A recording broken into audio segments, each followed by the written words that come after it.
Can studying a painting or observing a piece of artwork help medical students become better doctors? That's the goal of an exercise where a group of Flint College students toured the art museum, sharpening their observation skills, preparing to treat their patients in the future. At first glance, a group of college students huddled around a painting at the Flint Institute of Arts. Dissecting its deeper meaning is nothing out of the ordinary. The way he looks at the person in front of him, the fact that he's in bed.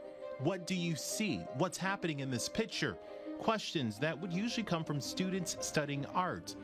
The individual in the middle is not well. But if you listen closely, these are actually medical students from Michigan State University's Flint campus. I think the patient can tell that he's transitioning, kind of like we're saying. Humans are, come in all different sizes, shapes, and personalities and characters, and I think that's kind of where the art fills into medicine.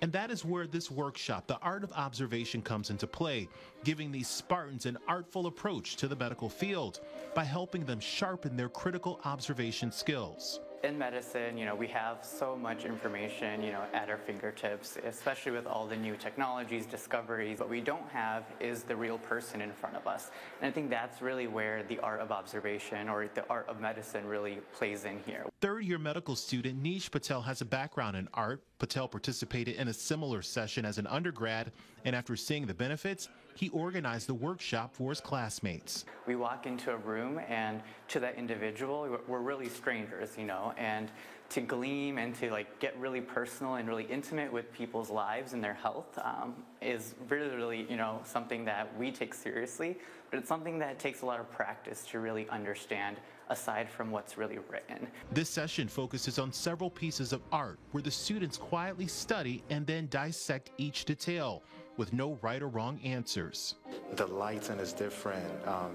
It just looks a lot happier and brighter on the right compared to the left. And then again with the roses and the red necklace and everything being different and unique, so maybe she's the difference in the family. Picking up on observations that, truly you might not have, when you first looked at something. When you just sit in silence and stare and you're able to digest a little bit, or you hear, your partner's thoughts as well, or person around you, I think it brings out a little bit more of a introspective, but also just a more deeper understanding of any art piece or person in and of itself. Skills that will help these future medical professionals go beyond the chart with their patients and could even help them catch potentially life-saving details.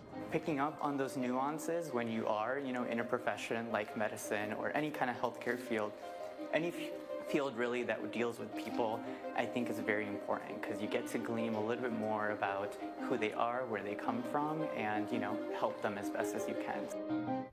Patel tells me he hopes to continue having more workshops like this for MSU medical students. In fact, some colleges and universities have made it a part of their curriculum. We've also found there are police departments that also use this technique of studying art for their officers and detectives as well. Earlier today.